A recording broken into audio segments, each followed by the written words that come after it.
Hello, I'm Ajahn Sona. Welcome to Sauntering into Silence. I am back in my element. This is my favorite time of year. It's actually not very cold. It's maybe -1. I was laughing that -1 is not cold when you live here. -10, you start to notice it. -20 is definitely cold, but maybe 1 or 2 degrees. I think if you live here long enough, you start thinking that's hot. But I'm out here today.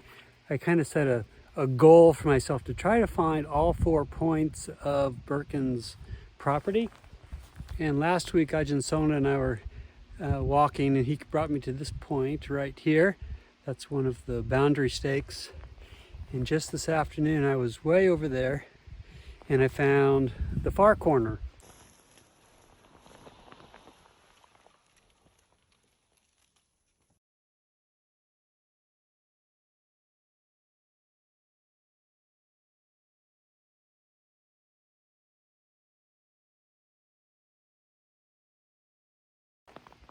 Bodhipala and I spent the entire summer trying to do a trail from the monastery over here to the power lines that just goes right through the forest, so you don't have to even walk on the road.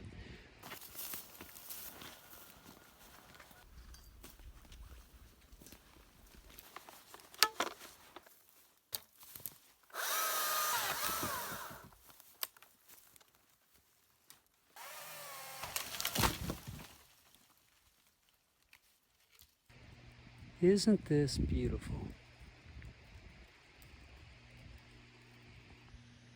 So that is Birken's main building there, and I'm now at the power lines. So if anybody ever goes for a walk from Birken, heads out the driveway, takes a left onto Smith Lake Road, kind of the first left road, it comes out to these power lines, kind of a beautiful view up there. But now if you come down, see that little blue sign? That's the entrance or exit of the trail. It goes through the forest and ends back at the monastery.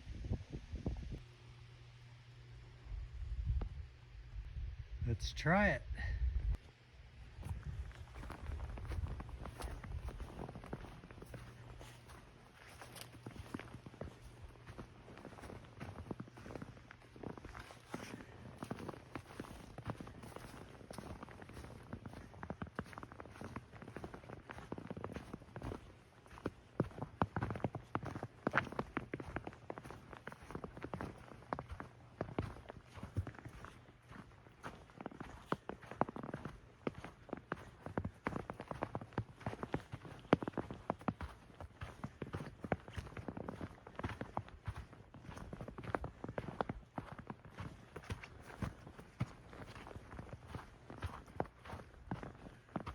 A lot of this path was already created by the cows.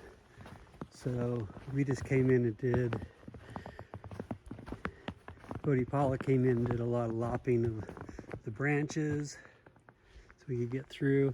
I came in with the chainsaw, anything that was already dead and on the ground. There would have been a log right there, so I cut it out. Both of us came out here multiple times and kept flagging the trail to see where was the best way to go. And I need to come back out with the chainsaw. A few weeks ago, California got hit with some really bad rainstorm. And we got hit with it as well, not nearly as much rain, but strong winds. So this tree here needs to be cut.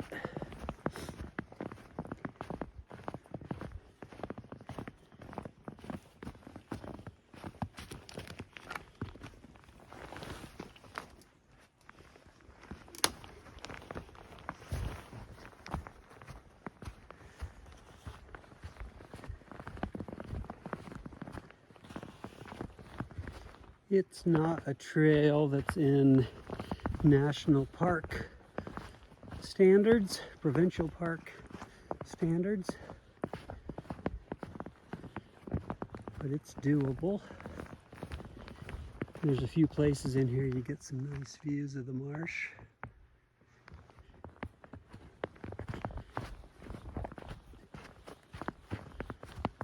Bodhipala has an idea to put a bench right here.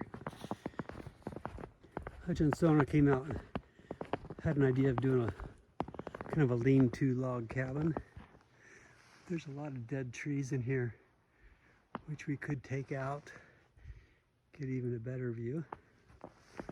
And there's a low road, which in the spring might be underwater, so we created this high road as well.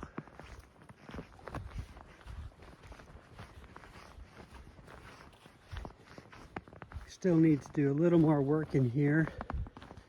When the snow falls, some of these branches are still not cut high enough, and so you kind of have to weave your way through all the snow, branches being in your face. But I think 95% of the time this is going to be an awesome trail.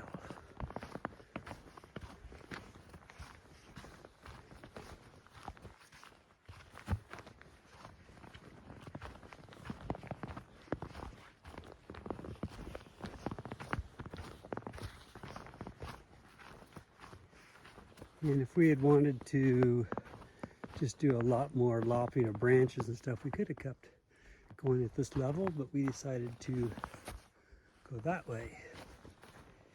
Go closer down to the marsh. It's quite a beautiful little section down here. We'll see next year if there's the kind of normal water levels, what that would be like. But this over here was definitely, that section there was water, and it might in certain places come up pretty close to the trail, but we'll see.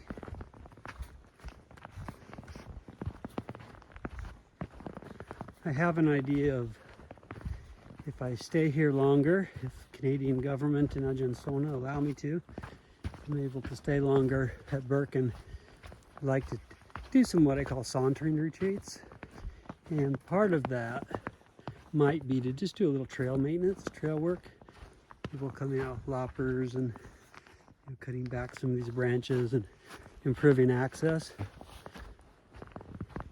Spending most of the day just being out sauntering, meditating, focusing on a meditation object like one of the sense bases maybe.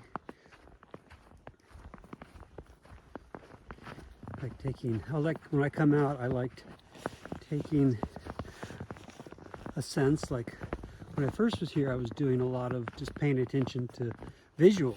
I was, just finding my way through the forest. I was noticing as I started videography that I was drawn to color and the flowers and animal life.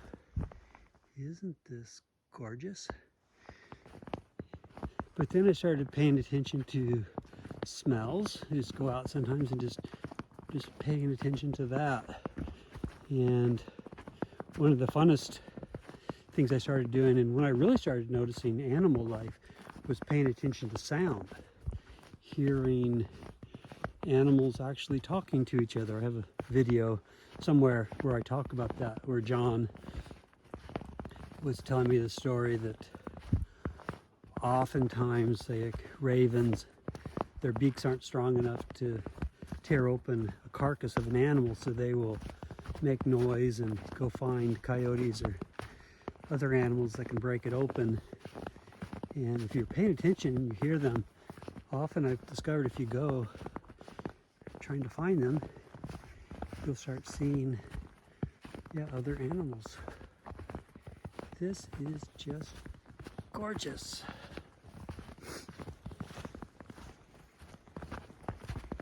Here was a bridge we put in because this is, if you go on Smith Lake Road, there's kind of a culvert with a little bit of a stream.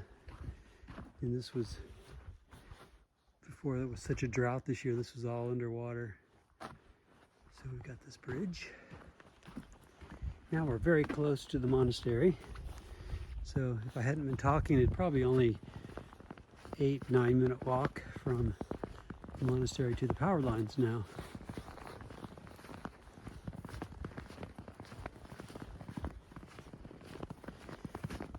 This is a fun project. You notice Jason came out and where I just sort of cut these so we could get through here. He came through and put all the stumps up in a beautiful way. Kind of a Birken team effort doing all of this. It's actually like just a really beautiful walking meditation path right here.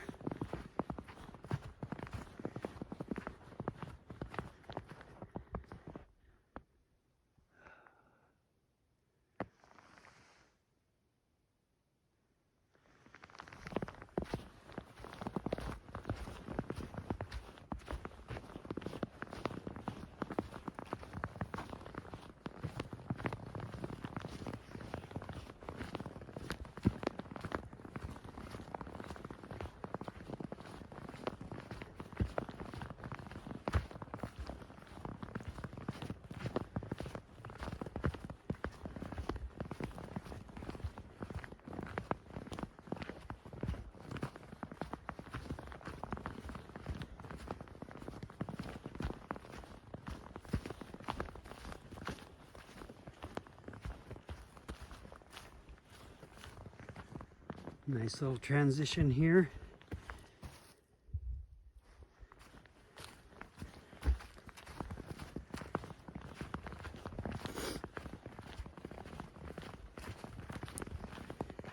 And here's the fence line.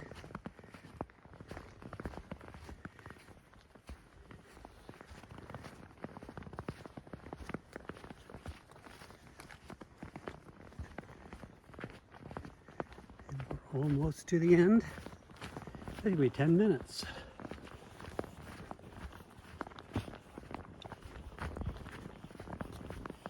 If you're coming from the monastery, I'll show you here, but there's the kind of gate. And as you're walking out, there's the trail. So very well marked. And there's the main building.